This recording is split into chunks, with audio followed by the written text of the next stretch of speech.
Our hounds of the week today are Fluffy and Fluffy's little puppy, Stuffy. No, I'm just kidding. They're stuffed toys, obviously, and they belong to Sarah here. And I'll explain why in just a second. Seriously, if your dog, your real dog, had a medical emergency and you needed to perform CPR or mouth-to-mouth or some other sort of first aid, would you know what to do? Well, if you're like me, you probably wouldn't.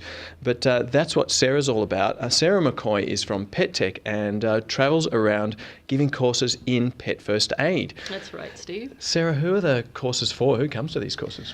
Look, pretty much anyone who loves pets can come to one of these courses, but we have had a lot of interest from dog trainers, dog walkers, pet care professionals like pet sitters. Okay, so people who spend a lot of time around pets for their work, but they're not vets. That's right, yeah, Okay. people who aren't actually vets themselves, but want to know what to do in case of a medical emergency. Okay, so I guess it's like people who work around humans and need to take human first aid courses. Exactly. Okay, well, what are some of the most common medical emergencies that people have with dogs?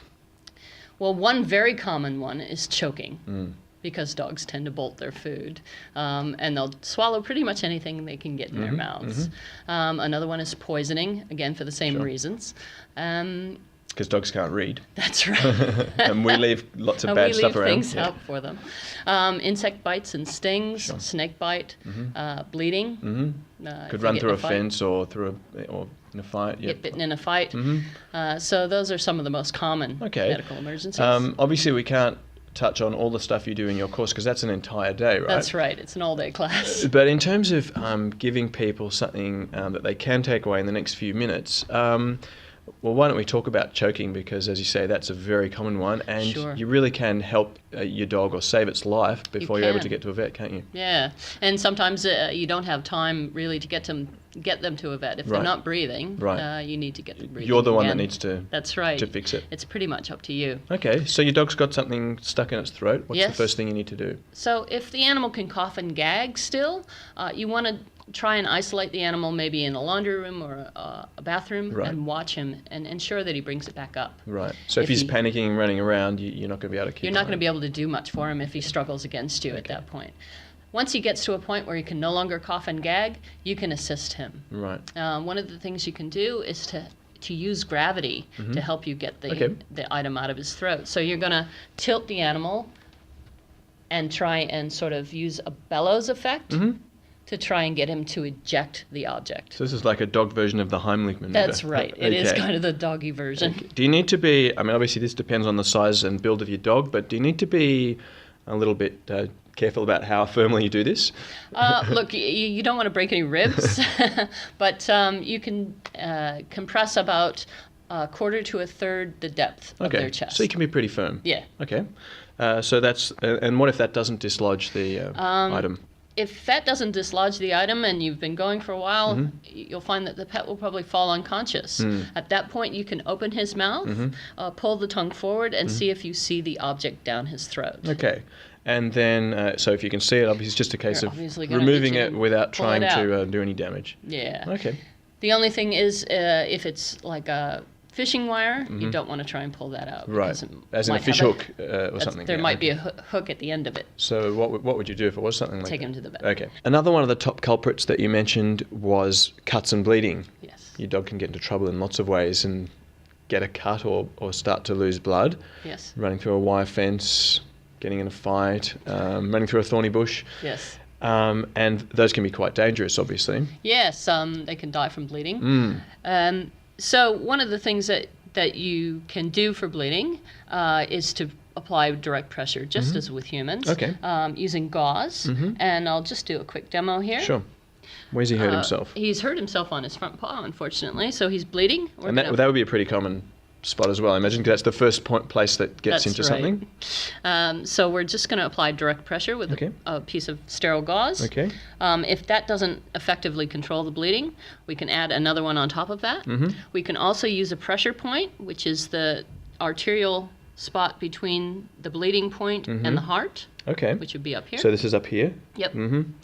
So so this is to reduce the flow of blood to the limb. Is that what you're doing with that? We want to reduce the flow of blood. We want to elevate the limb because it's harder to flow uphill. And we want to reduce the flow using the pressure point. At this point, I've stopped the bleeding. I'm going to go ahead and roll the bandage over the wound site. And once you've done that, you want to immobilize the limb as much as possible. And this is just a regular garden variety bandage that you would have in your home or car first aid kit, right? It is, yes. And we recommend that you keep a pet first aid kit, in fact. Okay. Just keep something in your, if you've got a bum bag that you take walking that's got your poo bags and all that kind of stuff in it. Yep. Yeah. It's very easy to make it quite portable. Right. And then you'll tie it over the wound site, both to apply more pressure and to let the vet know exactly where the bleeding is at, so that when you get him to the vet, you can say it's tied over the wound site, and they won't cut into it when they cut off the bandage. So this indicates where the wound is. So it's not up top, it's on this side. That's right. Okay.